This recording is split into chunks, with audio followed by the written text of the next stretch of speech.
салом бинандагони азиз, мавзӯи мо тарс аст ва ҳоло ман фурқатро метарсонам.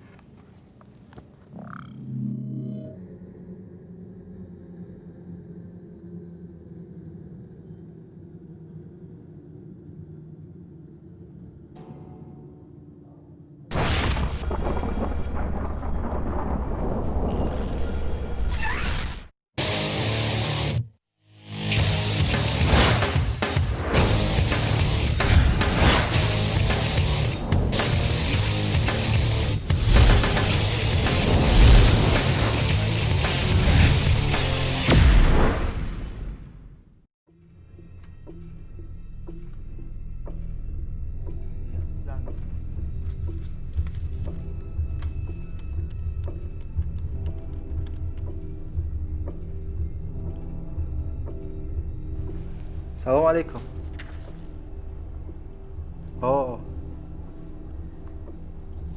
موضوع ترس. عموما در پهلوی ترس عموما چه احساس است؟ چه مفهوم است همین؟ خب میگویند که ترس بعضا وقت مانع میشد به پیشرفت ما و باز میگویند که وجود ترس میتواند به پیشرفت زندگی ما باعث شود. عموما همین ترس چی مفهوم است، چه احساس است و از کجا در وجود ما پیدا می شود؟ мо тарсро сараввал аз худамон ҷустем. тарси мо дар ҷои кор бештар ҳангоми таҳияи барномаҳо пайдо мешавад. бале, ҳамин эҳсосро ман низ дорам. новобаста ба оне ки ман таҷрибаи зиёди корӣ дорам, вале ҳар бор ки ҳамин дастгоҳ, яъне дастгоҳи наворбардорӣ дар рӯбарӯи ман қарор мегирад, вуҷуди маро тарс фаро мегирад ва ҳамин эҳсосро ман феълан дорам. ман воқеан ҳам метарсам аз он ки ҳамин барнома барои шумо писанд науфтад. метарсам аз он ки пешниҳоди ҳамин барнома қобили қабули шумо набошад. вале дар ҳар сурат ман кӯшиш хоҳам кард. ман ва ҳайати эҷоди ҳамин барнома. اکنون ما پای شکستی ترس خود میشویم. میرویم با دنبال جواب سوالهای خود تا چگونه ترس را از وجود خود دور سازیم یا عموما همین احساس تا کجا برای ما لازم است.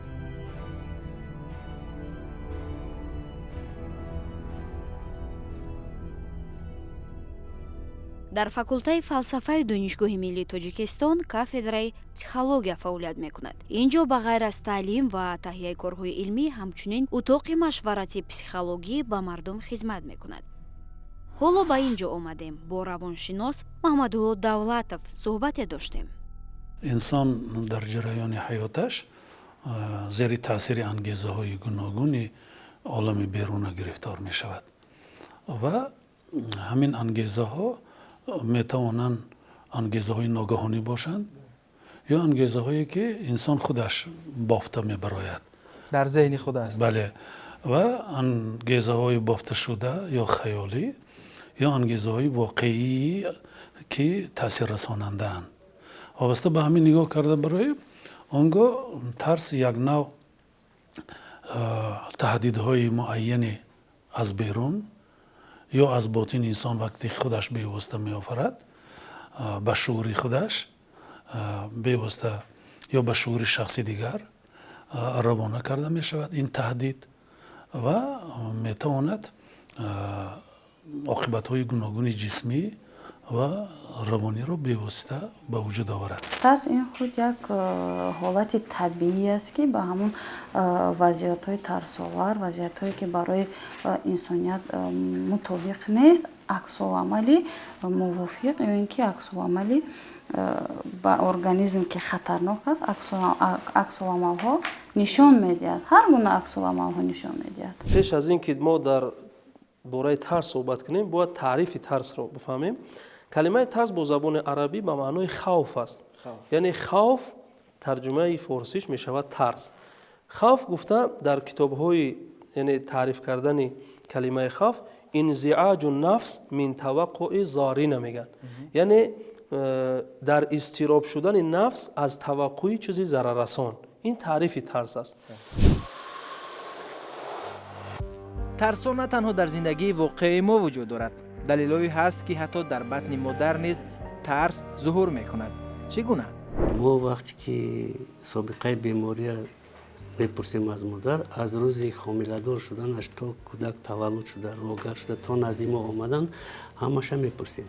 Масалан дар давраи хомиладори модар тарсида бошад ё ки хона ба ягон ҷанҷол шуда бошад, асабаш вайрон шудагӣ бошад ё ки бемории сироятӣ гузаронда бошад вазнин, ҳамин чизҳо омил шуда метавонад сабаб шуда метавонад ки дар оянда кӯдакда ҳамин ҳолатҳо пайдо шавад. яъне аз модар ҳамон тарсҳо мегузарад ба тифл мегузарад.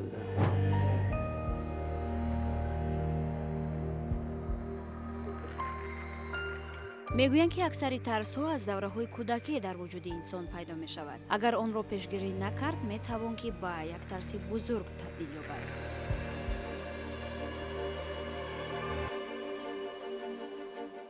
аз кӯдакӣ метарсонанд. Масалан берун биромаданӣ шавад, мегӯяд берун набиро, ҷин ҳаст, аҷина ҳаст, ё аҷуз кампир ҳаст, ё ки як хел падару модарам мегӯянд бисёр фарзандаш шӯх бошад, мегӯяд ки бисёр шӯхӣ кунӣ, назди духтур мебарам, духтур укол мекунад, ихел мекунад. ҳамин сабабҳо оста оста дар майнаи кӯдак ҷо шуда уже тарс пайдо мешавад. вақте ки тарс уже мағзи сарда пайдо шуд, қабули духтурда омадан дар михилати сафеда дида кӯдакда уже тарс подсознательно пайдо мешавад. ки мана назди духтур овардан, ҳозир мана укол мекунад, ман дар сӯзандору мегузаронанд, ҳозир ман ҷисмам дард мекунад. масалан дар адабиёти психологӣ чунин як ҳодисаро бевосита худи психиатр дар ёддоштош ишора мекунад. кӯдаки 3 солааш ки ӯ ҳам дар модараш дар хона ҷомашӯӣ карда истодааст, вале кӯдаки 3 солааш бо саволҳои бисёр ҳам кунҷковонаи фалсафияш саргаранг мекунад модарро. инаш аз чӣ, инаш аз он чӣ, барои чӣ чунин шудааст. ва модар аз ин саволҳои барзиёди додашуда бисёр ҳолати ноҳинҷор ба меояду ва ишора мекунад. ҳозир ором нанишинӣ, занг мезанам, аҷуз кампир меояд, туро гирифта мебарад. ҳамин суханро гуфтанд замон ки дари воқеан хонаро касе мезанад, занг мезанад. модар ки дастонаш олудаи воқеан олудаи воқеан собунҳост, аз ӯ пештар худи кӯдак давида дарро мекушояд ки дар паси дар як зани поштолёнзан ки одатан мактубҳоро меоварад, хеле солор, мӯи сараш жӯлида, пушташ ба як халта, аз рӯи ҳамин ассотсиатсия, аз рӯи робитагузорӣ ва алоқаманд карданҳо кӯдак гуфт ки ман сухани модарама гӯш накардам, ана гуфт ки аҷуз кампир меояд, туро гирифта мебарад, гӯш накардам ва аҷуз кампирро мебинаду ҳамин кифоя буд ки ҳамин симои додашудаи аҷуз кампир асар кунад, кӯдак параличи қисмӣ мешавад. ва худи ҳамин психиатр гуфт ки 6 сол зарурат пайдо кард ки мо нисбатан барқарор кунем ҳамин қисмати масалан фалажшудаи бевосита кӯдакро. барои бартараф кардани чунин ҳолатҳо, яъне берун кардани тарсҳои кӯдакӣ, дар шаҳри Душанбе маркази ҷумҳуриявии саломатии равонии кӯдакону наврасон кор мекунад. мо ба ин ҷо сар задем. ин ҳолат ба инсон чӣ зарар расонида метавонад? дар ҷисми онҳо чӣ таъсир расонда метавонад? ба ғайр аз оне ки рӯҳан онҳо бемор мешаванд, рӯҳан ҳамин ҳолатҳо дар вуҷуди онҳо пайдо мешавад, ҷисми онҳо чӣ осеб мебинад? ҷисман акнун зарар намебинад. ҷисман мебинед ки 100% мана шумо ман борин капа калон ягон камбудӣ надорад. ҳолати ҷисмонӣ хуб, лекин ҳолати равониш камтар осеб дидад, камтар не бисёртар ҳам осеб мебинад. хуб аст ки ба ҷисм зарар намерасонад, вале мегӯянд ки мағзи сар тамоми ҷисми инсонро идора мекунад. вақте ки қисми асосии танзимкунандаи ҷисми инсон аз кор монд, табиист ки ҷисм низ заиф мешавад. дар ҳар сурат дар кӯдакӣ чӣ гуна тарс ба вуҷуди инсонҳо ворид мешавад? нигоҳашон фарқ мекунад аз дигарон, чунки ба ҳар тараф нигаристан мегиранд, гӯё чизеро мекӯбанд, ба қафо тез-тез нигоҳ кардан мегиранд. баъд ҳамон гавҳараки чашмашон то ба калон мешавад. калон мешавад. вақте ки ҳамсӯҳбат мешавад, ба шумо ба як назари амиқ кати нигоҳ мекунад ва чизе гуфтанашро намедонад ё ки чӣ суханҳое мегӯяд шумо худатон дар ҳайрат мемонед. Як мегӯяд ки дар қафои ма касе ҳаст, касе маро мепояд, касе майхал мекунад. Инҳо уже инҳо воқеӣ нестанд, аммо дар майнаи сар аллакуни ва онҳо нақш бофтанд. дар зинаи психологӣ агар ҳамин ҳалли худашро пайдо накунад, он гоҳ метавонад ба бемориҳои муайяни рӯҳӣ ҳам гирифтор шавад ва таъсираша ба ҷисм ҳам расонданаш мумкин аст.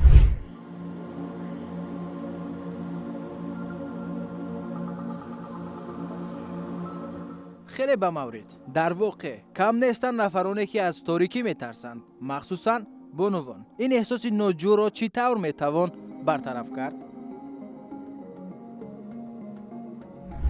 яъне ки масалан шумо аз торикӣ метарсед ва дар назари шумо як ашё калон метавад. Аввал камтарак майдатар метавад. Оҳиста оҳиста вақте ки шумо ҳам тарса пешгирӣ намекунед, ҳамон ашё то ба дараҷаи калон метавад ки шумо худтон ба ҳайрат мемонед. ҳамин майнаи сари шумо ҳамин чиза меофарад, худаш меофарад ки ҳамин чиз дар назари шумо калон метавад ва шумо ҳамон ашё ба чунон метарсед ки ягон беморида гирифтор шуданатон мумкин аст. Масалан вақте ки шумо аз торикӣ метарсед, шумо бояд кӯшиш кунед ки ҳамон торикида раведу бинед ки дар он ҷо чист, чӣ ҳаст ки шумо метарсонад. шумо бояд ҳамин амалро иҷро кунед ки то ин ки иродаи шумо қавӣ шавад, то ин ки майнаи сари шумо ҳамин чиза қабул кунад. агар чизе набошад чӣ? чизе набошад, ҳамон тарсе ки шуморо фаро гирифтааст то андозаи хурд шудан мегирад, то андозаи шуморо тарк кардан мегирад. Агар то он даме ки шумо тарседу аз торикӣ гурехтан гиред, то чанд зиёд шудан мегирад, ба ҳамин тарсҳо боис мешавад ки ҳаёти шуморо зери назорати худаш гирад. умуман чӣ гуна тарсҳоро аз вуҷуди худ дур созем? чӣ роҳи бартарафсозӣ вуҷуд дорад? бо ӯ ҳамсӯҳбат шудан зарур. ва агар бисёр образнок карда гӯем, мешинем, ту аз ман чӣ мехоҳӣ? ин маъноро дорад ки суҳбат мекунам бо ӯ ва бо ҳамин муборизаи ман сар шуда истодааст бо объекти тарс, то ки мин баъд ман натарсам аз торикӣ. ва агар аз торикӣ ӯ битарсаду мин баъд умуман ба торикӣ наравад, ин роҳи ҳалли масъала нест. инсон бояд албатта дар ин ҳолат мадад мекунад мутахассис, ба ӯ ёрӣ мерасонад ки чӣ нав карда оҳиста оҳиста ва тадриҷан боварӣ ҳосил кунад ки воқеан торикӣ воқеан ҳеҷ гуна асаре ба ӯ намекардааст. яъне ин маъноро дорад ки техникаҳои муайян ва роҳҳои гуногуни раҳонидани ӯ аз ҳамин тарс ба вуҷуд меояд ки он зина ба зина ин корҳоро мутахассис ба ӯ кор мекунад ва дар ниҳоят дар вуҷуди ӯ як унсури хеле муҳими психологӣ пайдо мешавад, боварӣ ки ҳичӣ набудааст. барои ба даст овардани ҳамин боварӣ чӣ гуна техникаҳо ва чӣ усулҳоро истифода бурдан мумкин аст? мисоли роҳ овардан мумкин барое ки як равшантар шавад, боэътимод шавад андешҳоямон. як нафар муроҷиаткунанда ки ба назди мо омад, аслан он кас дар яке аз олимпиадаҳои давлатҳои пешрафта ҷои намоёнро хонандаи мактаби миёна аст аз фанни физика. вақти бозгашташ тарс аз парвоз пайдо мешавад. ӯро таклиф карданд ки маротибаи дигар бозравад ба назди дар он озмун иштирок кунад. аммо волидайнаш ва худаш мегӯяд ки муаллим, воқеан ман дигар парвоз карда наметавонам, тарс дорам. мо бо ҳамин нафар одам кор кардем. гуфтам аз кадом фан ту меравӣ? гуфт аз фанни физика. пас парвоз, гуфтам ту медонӣ баҳодиҳӣ карда метавонӣ ки дар парвозҳо чӣ ҳолатҳои гуногуни ҷисмӣ ва равонӣ пайдо мешавад. вақте ки самолёт болою поён мешавад, он гӯ дар вуҷуди инсон як ҳаяҷони сахте ба вуҷуд меояд ва бештар вақт аз ҳамин ҳолат ӯ тарс дорад. ман гуфтам ҳаминро шумо аз назари физикӣ асоснок карда метавонед? гуфт ҳа. дидед, гуфтам, пас маълум мешавад ки نه تنها شما بلکه تمام آدمانی که در سمالیات واقعا سوار میشند و پرواز میروند این حالت اثر میگذرانند. یعنی این چیزی مقرری بوده است، نه در شما که باعث به وجود آوردن ترس از پرواز شود. هر یکی ما این را اثر میگذرانیم و این را یک حالت مقرری به عمل آینده دائمی قبول کردن من ضرورت. این را قانونیت فیزیکی طلب میکند. تو فیزیک هستی، بعد گفت که معلم درست، پس تو باید از نقطه نظر علمی ایستاده بهادهی کنی و مناسبتت به وضعیت معین نمایی.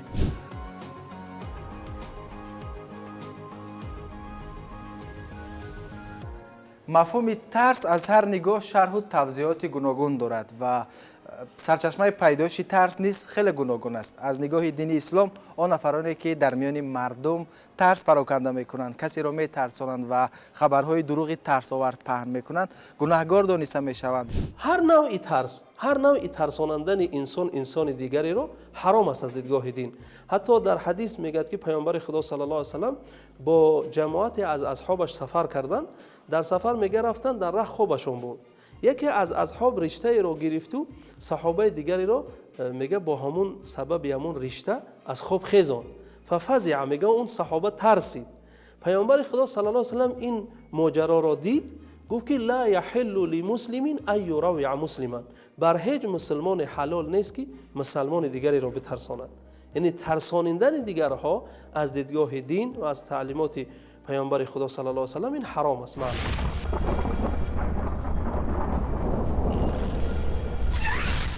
афроди номаълуме бо имзои мустаор баъзан вақт иттилооти дурӯғеро паҳн месозанд ва инсонҳои зиёде низ вуҷуд доранд ки ба ин гуна хабарҳо бовар карда ба тарс дода мешаванд. аслан онҳо чӣ гуна одаманд?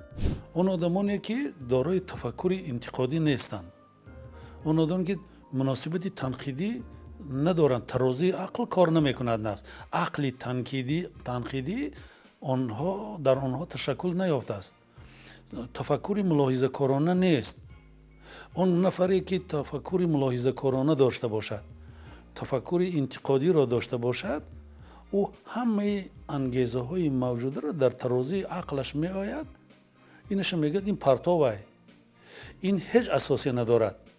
این اطلاع را متخصص نگفته است، این به اساس است. اما این زیر تحقیقات علمی آمده است، این عالم گفته است و غیره. یعنی ترازی عقل باید کار کنه.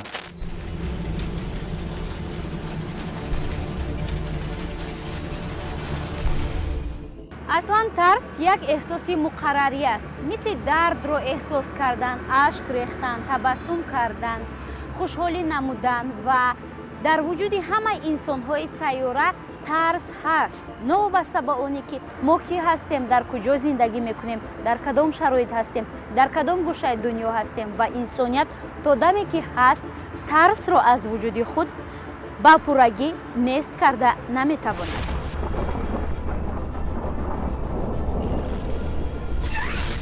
صبح بخیر شنوندگان عزیز، آغاز باز یک صبح دیگر رو برای همه شما صمیمانه تهنیت میگم و شما رو با شنیدن برنامه در واقع این احساس طبیعی است و نمیشود به پرگی آن را از وجود خود دور ساخت. سوپان جلیلوف میگوید که داشتن مسئولیت در وجود ما ترس را به وجود میارد. چگونه؟ شاید یک نمودی ترس است که در زمینه مسئولیت پیش شنونده پیدا می شود. یعنی شما هراس دارید که ولی مثلا چی حرف میتونید بزنید، یا هراس از اون دارید که یک شنونده که ولی زنگ میزنه در کدام حالت است و به شما چی جواب میدید یا چه خیلی با شما مناسبت میکند. یعنی که همین گونه یک چیزی ترس گونه و ترس مانند هست همیشه، مثل اون که در برنامه کنسرتی هم پشتی صحنه چند ثانیه پیش از به صحنه برآمدن همون ترس شخص فرو میگیرد که فکر میکنم شاید در زمینه شناخت مسئولیت یا مسئولیت شناسی پیدا میشد.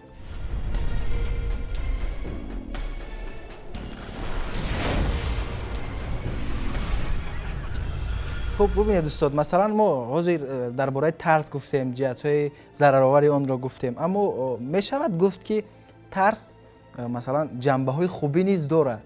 مثلا ترس از آفریدگار انسان‌ها را намегузорад ки ба корҳои ғайр дастанд, ба корҳои номуносиб дастанд. Ва умуман тарс аз қонун, тарс аз масалан баъзе омилҳое ҳаст ки инсонҳоро барои даст задан ба корҳои ношоям боз медорад.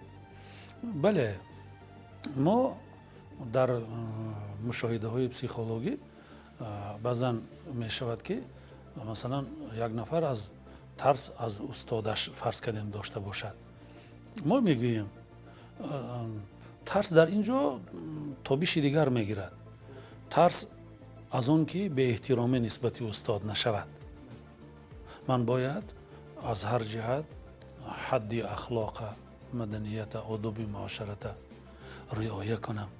вагарна устоди ман ки инсони хеле бузург аст, соҳиб маърифат аст. ин ҷо тарс аз он ки беэҳтиромӣ зоҳир нашавад, на тарс аз худи устод. мо ҳолатҳое буд ки дар эфири мустақим замин сахт меҷунбид ва ҳоли мо дар ошёнаи 12 нишастаем ва ин ҷунбиши замина бисёртар эҳсос мекунанд нафароне ки дар ошёнаи болотар ҳастанд.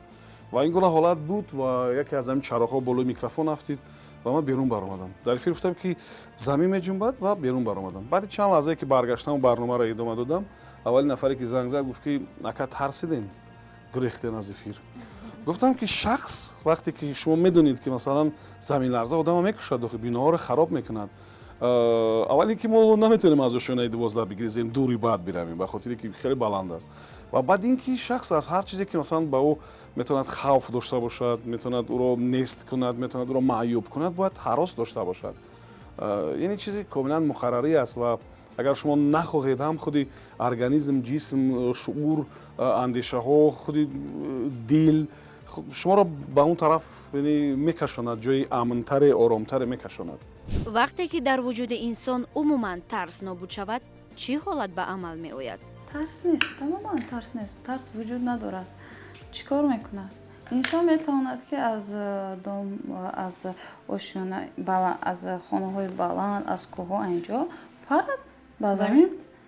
агар тарс набошад, ва метавонад ки ба бисёр хатарҳо гирифтор шавад. дар маҷмӯъ ман фикр намекунам ки тарс як чизе аст ки аслан бояд набошад. яъне ман ин тавр фикр намекунам. барои он ки будани он масалан инсонҳоро метавонад дигар кунад, тағйир бидиҳад.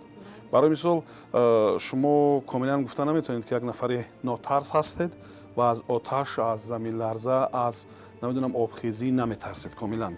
ва агар касе фикр мекунад ки ӯ аз оташ наметарсаду аз корд наметарсаду аз таркиш наметарсад ё барои ӯ метавонад зарар надошта бошад, ин нафаре аст ки шояд калом як нуқсони зеҳниву ақлӣ дошта бошад. яъне аз ҳар чизе ки шахса нест мекунаду зарар мерасонаду зиён мерасонад, шахс бояд тарсад. ва фикр мекунам ки ҳамин тарс низ дар асоси гӯё ки дар заминаи инстинкти худҳимоя пайдо мешавад ва баъд шахс ба хотири наҷоти худаш, ба хотири ҳимояи худаш дар ҳолатҳое ки масалан хавфнок ҳастанд, бо доштани ҳамон эҳсоси тарс худро ҳифз мекунад. тахмин мекунам ки ҳамин чи аст. дар воқеъ тарс эҳсоси модарзодӣ аст ки то дами марг моро ҳамроҳӣ мекунад. набояд аз он гурехт ва набояд ба худ наздик кард. тарсҳои худро танзим кунед. хайр, то барномаи дигар.